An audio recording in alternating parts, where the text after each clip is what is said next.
जब तक उसने अपनी पूर्व प्रेमिका को खून की उल्टियां करते नहीं देखा तब तक वह यकीन नहीं कर पाया कि वह सच में जानलेवा बीमारी से जूझ रही है। वह हमेशा सोचता रहा कि वह सहानुभूति पाने के लिए नाटक कर रही है। उसने कई बार उसकी पार्ट टाइम नौकरियां बिगाड़ी ताकि उसकी बेबसी देखकर अपना गुस्सा निकाल सके, पर उसे अंदाजा नहीं था कि उसकी हरकतों ने उसे इलाज के पैसे से भी महरूम कर दिया। 10 साल पहले वह युवक पहाड़ों से आया एक गरीब छात्र था जो सिर्फ सूखे पांव खाकर पढ़ाई करता था। उसी समय अमीर घर की लड़की को वह पसंद आया। उसका प्यार जताने का तरीका अलग था। वह उस पर पैसे खर्च करती और हर बार जब वह नौकरी करने जाता वह पहुंचकर उसे रोक देती। धीरे धीरे उनका रिश्ता गहरा हो गया, पर लड़की के घर का बिजनेस डूबने लगा और उसकी दादी कोमा में चली गई। जिम्मेदारियों के बोझ से दबकर उसने अचानक उससे रिश्ता तोड़ लिया ताकि वह परेशान न हो। सालों बाद लड़की एक क्लब में काम कर रही थी जहां उसने उसे देखा। अब वह बड़ा बिजनेसमैन बन चुका था। उसने खुद को छिपाने की कोशिश की लेकिन उसने उसे पहचान लिया। उसके मन में पुरानी नाराजगी जिंदा थी। उसे लगता था कि उनका रिश्ता पैसों पर टिका था और वह जब चाहे उसे छोड़ सकती थी। अब जब जिंदगी बदल चुकी थी उसने बदला लेने का मौका नहीं छोड़ा और उस पर पैसे फेंक कर अपमानित किया। लड़की ने पैसे अस्पताल में दादी के इलाज के लिए दे दिए।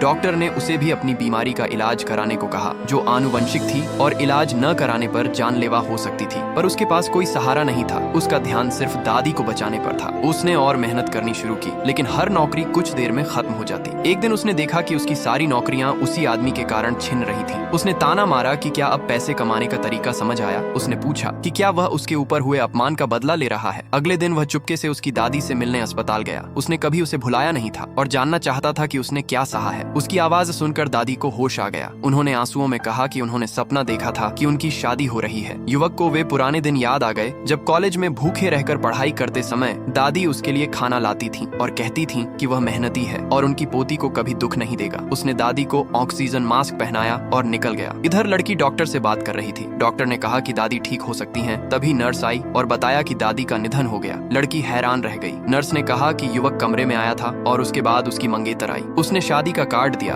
और गुस्से में दादी का मास्क हटा दिया जिससे उनकी मौत हो गई। लड़की को लगा कि उसकी दादी की मौत उसी की वजह से हुई। उसने उसकी शादी में हंगामा करने का निर्णय लिया। शादी के दिन वह पहुंची, दरवाजा खोला और उसे थप्पड़ मारते हुए कहा कि उसने उसे क्यों सताया। युवक हैरान रह गया। वे दोनों सच्चाई से अनजान थे लेकिन दर्द और गुस्से में एक दूसरे को दोष देते रहे। उसने बद्दुआ दी कि वह कभी खुश न रहेगा। उसने भी अपने 7 साल के दर्द को बताया। लड़की ने शांत स्वर में कहा कि वह अब ज्यादा दिन की मेहमान नहीं, अब उसका बदला पूरा हो गया। उसे लगा कि वह झूठ बोल रही है और कहा कि अगर वह मर भी गई तो वह नहीं रोएगा। लेकिन अगले ही पल उसने खून की उल्टियां कर दी और आंसुओं में मुस्कुराकर कहा, अगले जन्म में हम साथ होंगे।